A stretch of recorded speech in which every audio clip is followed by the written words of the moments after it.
What's up, YouTube? Welcome to another video. Today is September 15th, 2023, and we got lots to talk about today. So if you guys are into gold and silver, personal finance, investing, all that stuff, please like the video, subscribe to my channel, and most of all, check out my website, My Road to Wealth and Freedom. The link will be in the description below. I wrote some cool articles like top 10 silver bullion coins, top 10 gold bullion coins, that type of stuff. Quick disclaimer though, I'm not a financial advisor, so please do your own research, consult with a financial advisor before making any investment decision like buying gold or silver or following any of the strategies I discuss on this channel. The channel is for entertainment purposes only. All right, so I got asked a really cool question a couple weeks back. Um, if I would do a video about my sort of take, my thoughts on how gold and silver, owning the precious metals, would help us in a sort of economic collapse scenario. And if you guys have been following my channel for a while, I kind of try to steer away from um, from talking about that type of stuff, mainly because I feel like it's sensational. I mean, if you go on YouTube, I know my YouTube feed is like super sensationalized. It's like, oh, yeah, the collapse is coming, load up on gold, or oh, we're all screwed if we don't own silver. And and maybe a lot of you, my viewers, think like that, and like hearing about that kind of stuff. um, so yeah, my approach has been, I usually like look at gold and silver as a hedge. I think everybody should own some, hands down, but probably not for the reasons the typical stacker um, would think. I share a deep mistrust in the powers that be. I as well. Uh, have lost faith in the system as it currently stands, and I completely agree with a lot of the arguments that a lot of the financial pundits and analysts make. We keep printing money, and we're on the road to higher and higher inflation. Inflation has been hidden, a la shadow stats. They're not measuring it, they're changing how they measure it, they're changing the rules. And that is and that's always a reason to go buy gold and silver and stuff like that. um and I agree with a lot of that stuff, and I do think that there's a strong case to be made that, for the average person, it's worth having a portion of your financial wealth, of your net worth, in something like a hard asset like gold and silver.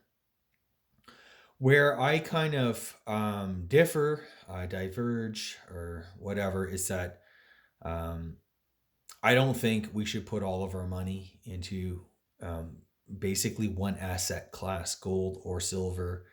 Um, and just like I wouldn't say put all of our money in the stock market, or put all of your money into real estate, or into cash.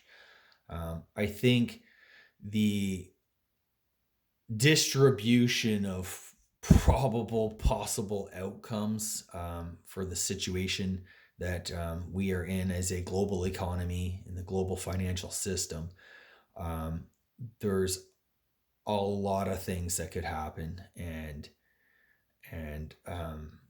part of the human condition is that none of us truly know the future with any degree of certainty. I've spent my life essentially researching, studying. My academic background is a historian and in international relations, and so I'm very familiar with some things that have happened in the past, and how things can appear similar, but maybe this time is slightly different, or there's a whole bunch of things that have happened in the past and you can say, oh, today's identical to the 70s or to the 40s or to, we're on the brink of, the 29 stock market crash, and those type of things. And I think that's kind of, that's almost like a challenge, right? Like, it's important as investors, to be aware of these type of things. And I think Ray Dalio in his latest book, Principles for a Changing World Order or something like that, um, he notes, like, he goes back and, examines the various, different currency regimes, and, the rise and fall of great powers, essentially, and all the different factors that contributed to the rise and to the decline, and that type of thing. Um, and that's all very helpful and useful, and it's important just to be aware, because a lot of the stuff that's happening today, really, to his point, has not happened in our lifetimes, and we're experiencing a very different, um, a sort of thing than, maybe the baby boomer generation experienced, right? um, I'd say, like, the generation of World War II, they were probably a little bit too young in the Depression, but maybe their parents had experienced some similar things. And that's not to say any of this stuff can happen, um, but that's not to discount it as impossible, uh, that it will not happen. So, and we see trends, the rise of populism, kind of, mimics the 30s. We see, the rise of a great power to challenge the existing power. And we're in kind of a war over in Eastern Europe now. There's this China Taiwan, like the headlines, you could go back, 80, 100 years, and be, hey, these are kind of similar headlines to what would have been back then. um, but every history kind of doesn't repeat, but it kind of rhymes. There's different things, and if you're on the wrong side of anything, you could get, find yourself in a world of hurt. So I'll just kind of leave that piece there, and just once again, let you guys know I use this stuff as a hedge. Um, I don't plan on trading this stuff. I slowly accumulate and acquire, um, usually whatever I can afford. And I try to kind of maintain a nice balance with my overall net worth. And that's something that serves me well. What does that mean? Well, it means if, we end up in a situation where gold goes to the moon, I'll do pretty well, but I won't be a super success story. Um, it means if gold, goes back to $300 an ounce, it means that, yes, I will be down significantly in my gold and silver holdings, but I won't be wiped out. Um, and that's kind of the sort of balanced approach that I take, with this type of stuff. So, first off, let's entertain this. We're hyperinflating. Something happens, and for whatever reason, there's a variety of different reasons and causes that this could happen. Maybe it's a global hyperinflation where all the central banks get on board to the fact that they need to try to preserve the system, keep it as intact as possible, and at some point brought to the logical conclusion, they start monetizing debt, i.e., QE. They're buying their own. They're printing. They call it money printing, but essentially they're just creating reserves out of thin air, and buying government bonds from their government. So the Bank of Canada would be buying Canadian government bonds with money that they just created out of thin air and hold them on their balance sheet. The Fed does the same with US debt, the Bank of Japan, ECB, all that stuff. And they're just, you know, the end result of that would inevitably be that real things, like commodities in particular, um, would essentially keep increasing at a rapid rate. Um, that's essentially what happens in like a hyperinflation. But it's kind of more. It's there's more nuance than that. It's not as cut and dry in that. As prices would be rising, politicians would be, um, complaining about, the industry. These guys are price gouging. Farmers are price gouging. They need to cut the price of their apples or, potatoes or whatever. Oil companies are screwing over consumers and so there's a lot of pressure to keep those costs low to sell their wares for much less than it really costs to actually produce the food, to produce the energy and that type of thing. And that causes, those industries, let's say they start to go out of business. Many farms fail because if potatoes are $10 for a 5 pound bag and their cost is 20, they go bankrupt in that. So thus making the existing potatoes more and more expensive, and it's just kind of this self-feeding um, mechanism that sort of kicks in, I guess. Um, it's rare that we've had hyperinflations, but not uncommon, I guess I would say. It's fairly rare in terms of like the Western world. But if you're Zimbabwe or Argentina, Lebanon, Turkey, this stuff is very real to you. In fact, it's kind of happened within living memory, and it is currently happening. I mean, Venezuela is another example of that. And of course, the textbook case, it happened to many countries in Eastern Europe. And after the fall of the Soviet Union, it happened to like Yugoslavia and Romania and like all these places, had inflations. Some are great inflations, some became kind of hyperinflations. Um, of course, the textbook case of hyperinflation, the one most everybody's familiar with, is that which occurred in Germany and Austria in the early 20s. And for that, if you guys want to read a really cool book, I got this book here. It's by Adam Ferguson, When Money Dies. And I think there's a link in the description below to this. It's a very interesting book about what happened in the German and Austrian hyperinflations. Of course, I've showed you guys my $100 million mark bill. I actually don't have it in front of me today. It's kind of funny to show off. It's kind of an interesting piece, and it's an artifact of that era. These things have happened. They probably will continue to happen depending on where, and yeah, it just seems to be sort of a problem with the system. But anyway, so what happened to gold in these previous hyperinflations and silver or any real sort of tangible good? Um, Basically, these stories are stories about just survival, basic kind of human survival. Um, that kind of inflation in a modern industrialized society is devastating.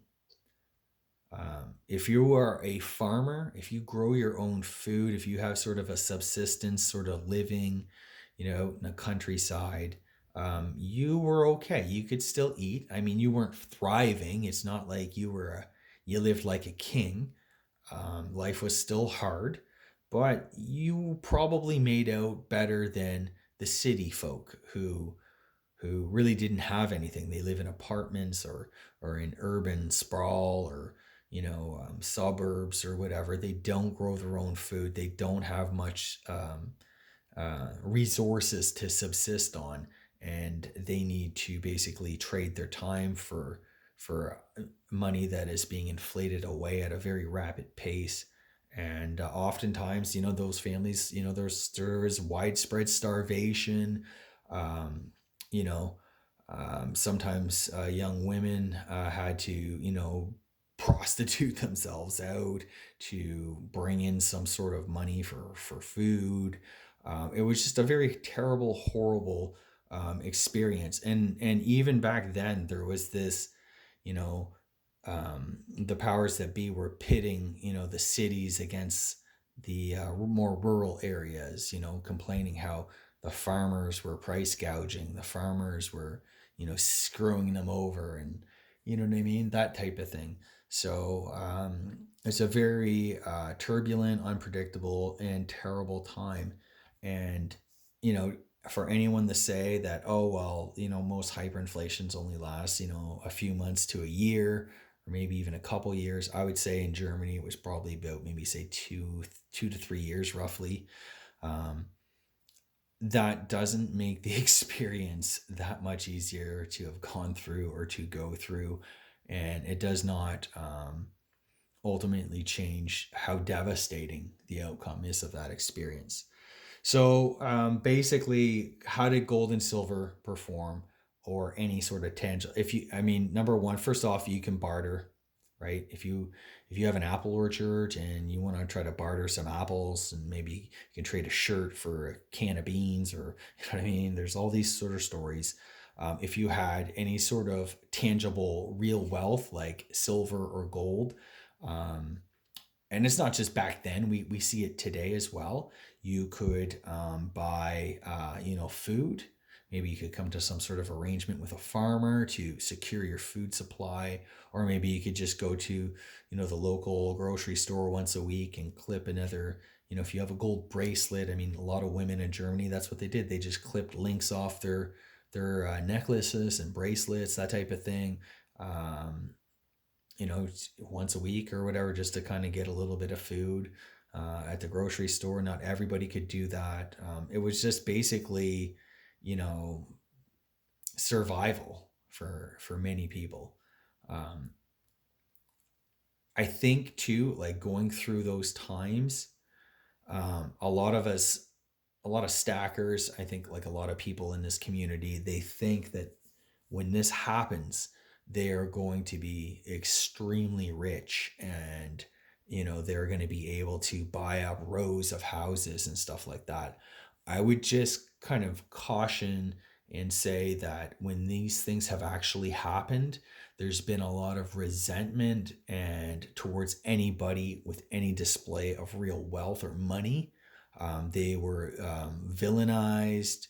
Like I said, the power, different political, like the political situation in these countries was super extreme. You had extreme right wing, extreme left wing, you had splinter groups. Like, it was a very unstable situation, and they were all pointing to, it's the factory owner, it's the farmer, trying to pit the masses against like different sort of people. So I would just kind of say, like, in a real situation like that, we would not be walking around flaunting this type of thing. You'd probably want to keep it very, very kind of hidden, and very, very quiet. Um, Certainly, maybe if you come across deals and stuff like that, you could maybe swing something on the down low. I definitely would not be advertising that you have gold in particular. Um, uh, and basically try to hold out as best you can until the situation kind of resolves itself. The fact of the matter is, simply just having precious metals um, is not going to ultimately change the chaos of the society as it's going through this hyperinflation. Um, and in fact, you're more likely to become a target of political violence, um, you know, of robbery. Like, people are going to be desperate. People are going to be super desperate in these times, and you know, there's only so much you can do. Some people are like, well, I got a firearm, or anyone comes for me, they'll eat lead, that type of thing. But the fact of the matter is, you could easily be overwhelmed by mobs or who knows what, right? So, um, my thought is that you would use what you'd need to use to kind of survive, just to get by. You would not obviously have any display of wealth, or you certainly would not be flaunting this stuff. You'd be keeping it very well hidden and very, very quiet about what you have and how you acquire food. So you wouldn't be going to the supermarkets and buying out the store. You would probably buy, eat maybe even a bit less than you would now, because you would not want people to notice, um, that type of thing, right? People are going to go there and buy, a can of beans a day, and you're in there buying, you know, fruit and vegetables and all this food and stuff like that to last you a couple weeks or a week or whatever. Like, there's just no way that that's going to go unnoticed. So you have to take a lot of steps to, if you haven't grown your own, if you're in the city, if you're on the farm, you grow your own crop, good for you. You don't really have to have too much to worry about. But if you're kind of somebody in the city, you don't have a garden, you don't have enough to, basically maintain your own sort of food supply and stuff like that, then this is for you. So I feel like this is probably for the vast majority of us out there. Um, that's kind of what you would do. Uh, just basically try to get by, keep on the down low. Don't flaunt it. Don't display it. Um, and yeah, so we've seen, like, in Venezuela, if you watched the documentary about what goes on in Venezuela or Lebanon, and that people, little pieces of gold or maybe little pieces of silver, might get you a little haircut or a night in the hotel or some food at a restaurant. And I'm sure there's going to be all sorts of chaotic things like that, and all sorts of uses, um, to use our precious metals, to use our stack. But remember what I said at the beginning, this is an insurance policy primarily. And that is when you would essentially be slowly cashing this thing in to kind of get through this crazy period. And if any major, perhaps there's a great investment opportunity, um, maybe you can work a deal where you could kind of take advantage of something like that.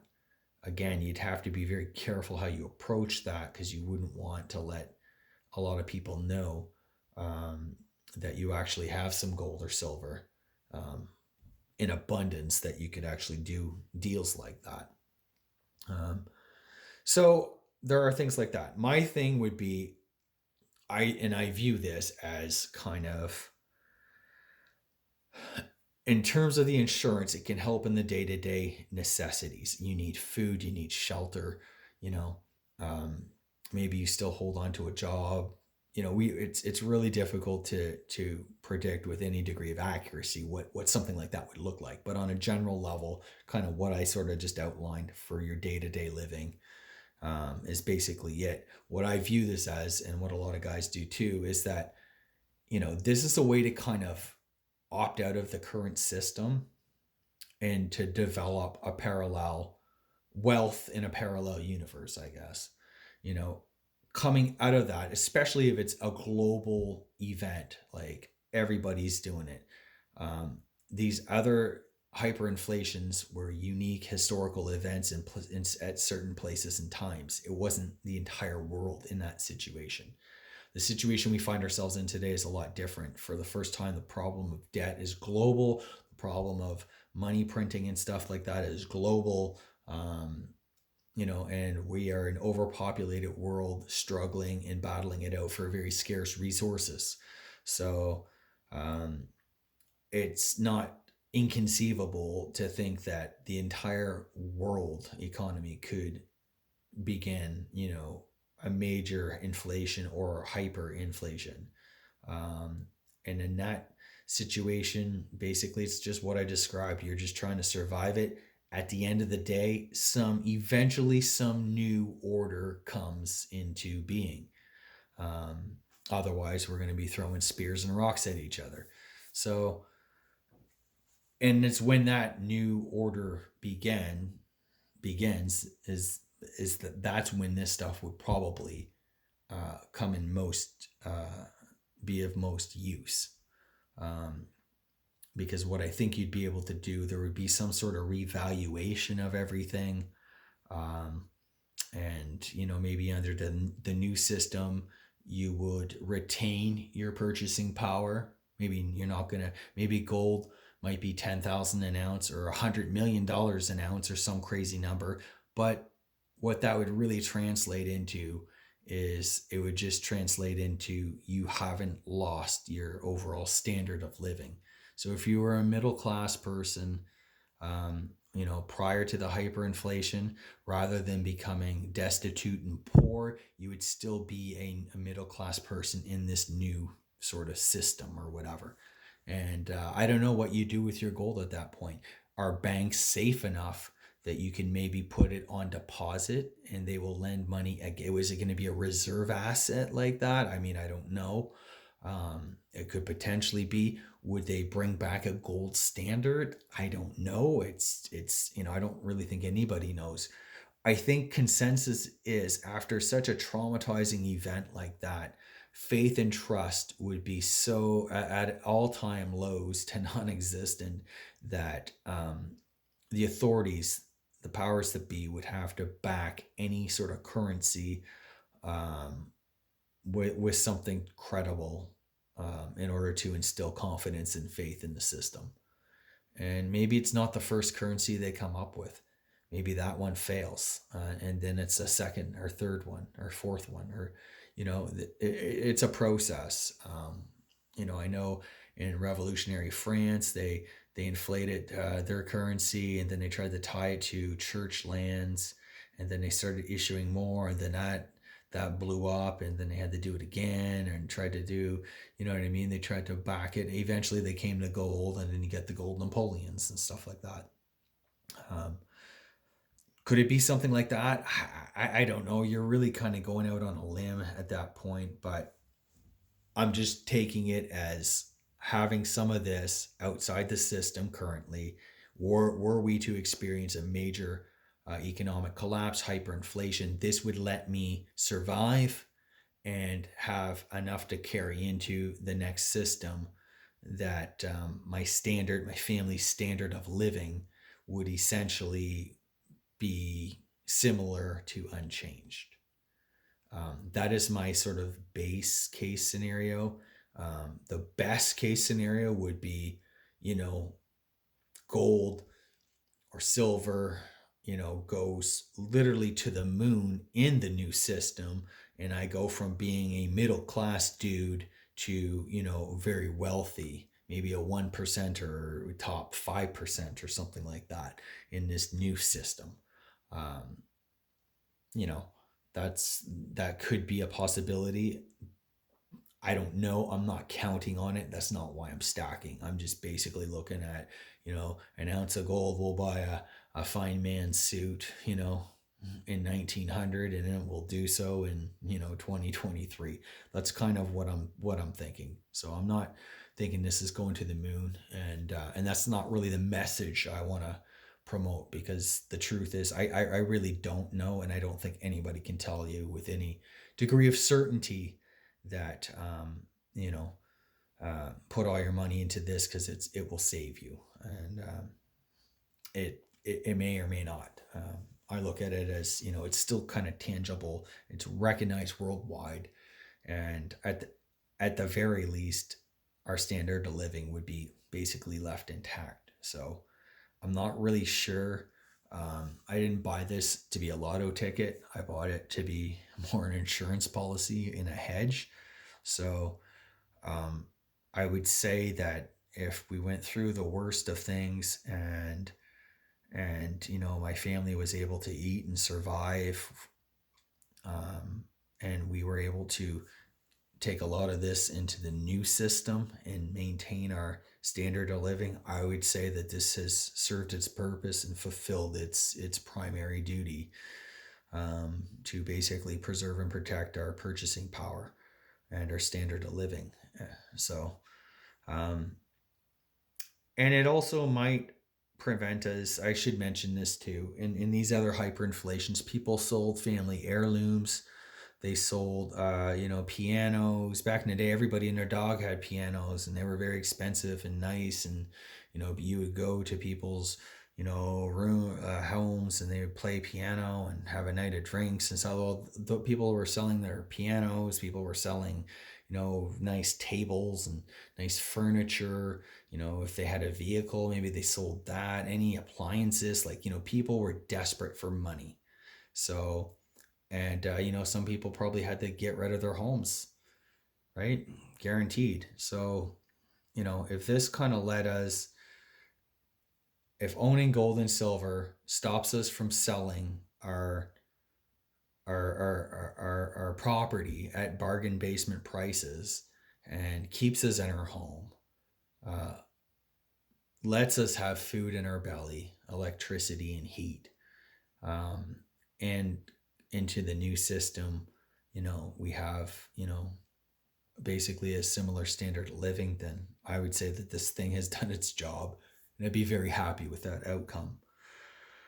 Um, on the flip side, say we're in a depression, banks collapse, people's deposits are not protected. Um, they just let everything kind of collapse and we end up in a major deflation. Well, then I look at this is something that's outside that whole system. And yes, the value of these ounces would be substantially less, but they would probably still purchase. You know, if a fine man's suit is $2,500 today, and it was $25 in 1900, and we get a 10x, 20x, 100x deflation or something like that, and this is $25 again, I can still go buy that suit. Or a basket of groceries is whatever I can get for that today, so that I can get when everything falls. Then again, it's done its job. It's not like money in the bank that's gone. It's not, maybe not even like cash, right? So that's sort of how I feel gold and silver will perform, based on what's happened in the past, based on where we are now, and kind of based on the future. I mean, it's unglamorous, I would say. It's not super sensational. Um, I just hope it's a healthy dose of like realistic sort of thinking, of what this stuff is, of what it can do, and why I personally hold some, as a portion of my assets, and why I think you guys all should too. So I hope that shed some light on it. I hope that this might generate some discussion in the comments or whatever, or even amongst yourselves. Like, what do you really expect of gold and silver? What do you think it can do? What do you think it's likely to do? And what won't it do? There are some things that, and in some circumstances, like I had outlined, that it might not do much of anything for a period of time, especially going through the worst of these economic events and political events and that. So that's all for today. I hope you enjoyed this discussion. Please like and subscribe to the video or to my channel, and check out my website, My Road to Wealth and Freedom. Peace.